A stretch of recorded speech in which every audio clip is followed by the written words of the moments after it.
Clash of Clans is a real-time strategy game in which you design and build your own medieval village, populated by bloodthirsty barbarians and wizards. Fend off raiders, battle against players worldwide, and forge powerful alliances with others to destroy enemy clans. Millions of people are playing this free-to-play game right now and enjoying every minute of it. With that being said, here's 7 things that you probably didn't know about Clash of Clans. The creator of the game is Supercell. The company was founded in Finland in 2010. They are responsible for the hit games Boom Beach, Heyday, and Clash Royale. Supercell is valued at over $5.5 billion.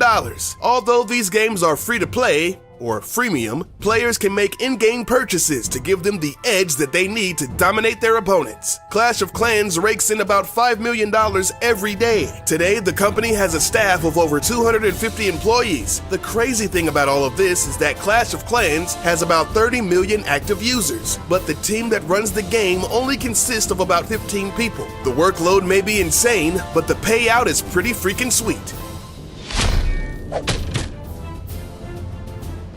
Surprisingly, the game earns most of its revenue from the top 10% of players. Elite players know that the only way to stay on top is to shell out some big bucks. Players are incentivized to pay for wall upgrades, gold, elixir, and expensive archer towers, because if they leave their bases unattended in real time, other players can come along and attack them while they're away, losing trophies and resources. A Clash of Clans player named Panda spent over $7,000 in a single month, and at one time, top Clash of Clans player Jorge Yao spent $250 a week on gems.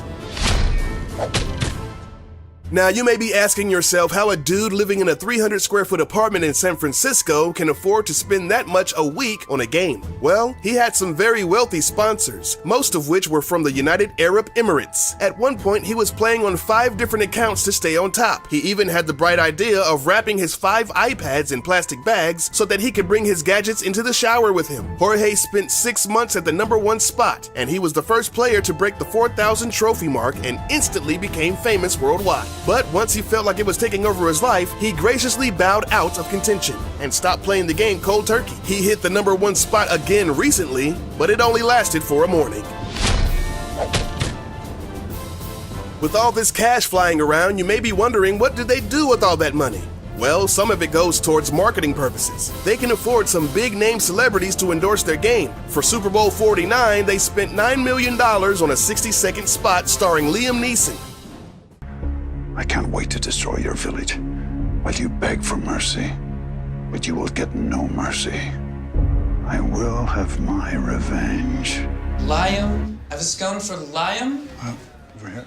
This ad was the most watched commercial on YouTube in 2015. At the time of this video, it has around 117 million views. Supercell even got Christoph Waltz, the Bond villain himself, to play in a series of commercials. One even featured the late-night sensation James Corden. But not only do celebrities appear in their commercials, they also play the game. Jeremy Lin, Daniel Craig, and Mr. T, just to name a few. Oh, and don't forget about John Cena!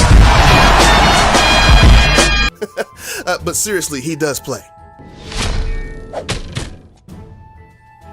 Speaking of Mr. T, Supercell is obviously fans of the Fool Pitier himself. So much so that the Pig Rider is modeled after him. The distinctive mohawk and beard is a dead giveaway. The only difference is the voice. Now you got me.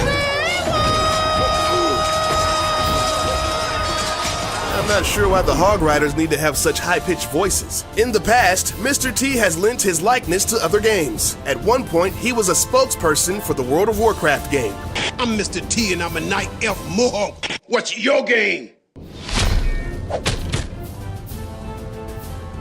Another highly beloved character of the game is the Pika. This seemingly unstoppable force has the strongest armor of any elixir-based troops and the highest damage of any normal unit in the game. The letters P-E-K-K-A don't officially stand for anything in particular. Supercell held a Facebook contest in August of 2012 to see who could come up with the best written-out name for Pika, as judged by the number of likes. The name, Perfect Enraged Knight Killer of Assassins, was the winner. But what is a Pika? A knight? A samurai? A robot? No one knows. But the mysterious and dangerous Pika is a girl.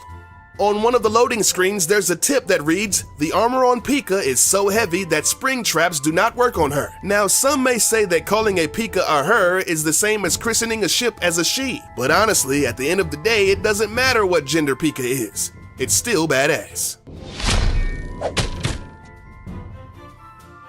One of the best features people respect about this game is the personal break timer. Basically, if you're playing the game non-stop for an ungodly amount of time, let's say 6 hours, the game automatically kicks you out and makes you take a break, sort of like a cooldown period. Folks have speculated that Supercell did this to deter people from using game-cheating bots, allowing them to stay online and protect their defenses 24/7. But most people think that it's just so people don't die while playing video games. Over the last decade, there have been dozens of well-documented cases of people succumbing to exhaustion, dehydration, and even cardiac arrest while playing non-stop for days on end.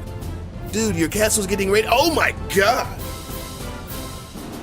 Thanks for watching. We hope you enjoyed this video. If you did, then please leave a thumbs up. Next time you see your buddies, you can blow their minds with some of these amazing facts.